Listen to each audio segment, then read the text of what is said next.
All right, ladies and gentlemen, so this is going to be object number 5. Now, for this object, I am purposely going to create this object in a little bit longer way. I'm going to do a couple of more steps so that way I can showcase a couple of things. So I'm going to start off with the front view of my object, and I'm going to create a rectangle that is 2 by 0.75, our normal size. I'm going to zoom in just a little bit here. And then I'm going to get the line tool. Now, what I want to do is I want to click on each of the vertical lines, but I don't want to click on the midpoint. Okay, and I'm not going to give it a specific dimension. I'm not going to give it a specific height yet because I'm going to go through and add a specific height using the dimension tool. And what I'm going to do is I'm going to click on this line right here. Then I'm going to click on the bottom line. Now, clicking on both of those lines is going to allow me to create a dimension to measure the space between both of those lines. So I'm going to give this a dimension of 0.25. And from there, my initial sketch is done. Okay, now this does not take into consideration the slope of the object, but we'll get to that here momentarily. So I'm going to click on extrude, but what I want to do is I want to extrude just the bottom part, 1.25. Okay. So when I extrude that bottom part 1.25, my top square or my top rectangle disappears. So I need to go over to the browser bar and click on sketches. And I need to unhide the sketch that I initially created. So that way it'll allow me to reuse it. So I'm going to click on extrude and click on that top rectangle.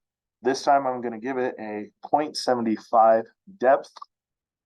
And it's starting to take shape. You could kind of start to see the object take shape. But what I want to showcase here is I can create another sketch, but I don't have to attach it to a specific plane. This time, as you notice, I can attach it to a face of the solid object that I've just created. So I'm going to click on this right side view, and I'm going to simply get the line tool and connect this bottom corner to this top corner and finish my sketch. Once I do that, I'm going to extrude that triangle that I just created, -2. The reason I wanted a -2 is I wanted it to go the opposite way of which that arrow was pointing. And then I'm going to click OK. Once I have that, you can see we have our object.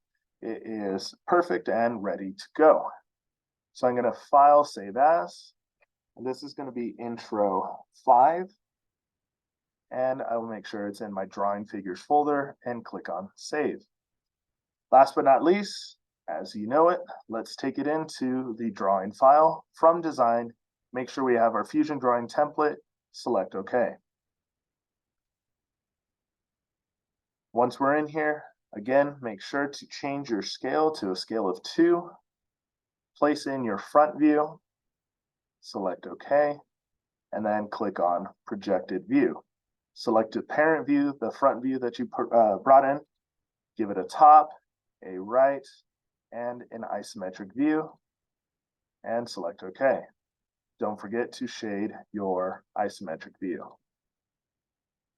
And let's end this by wrapping up with our dimensions, 2-inch width, and I'm going to go from corner to corner to give it the 0.75-inch height, and then the 0.25-inch height for that bottom part.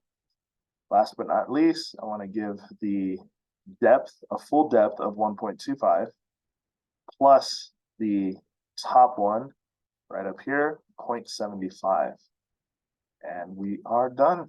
Save your work. And let's move on to object number 6.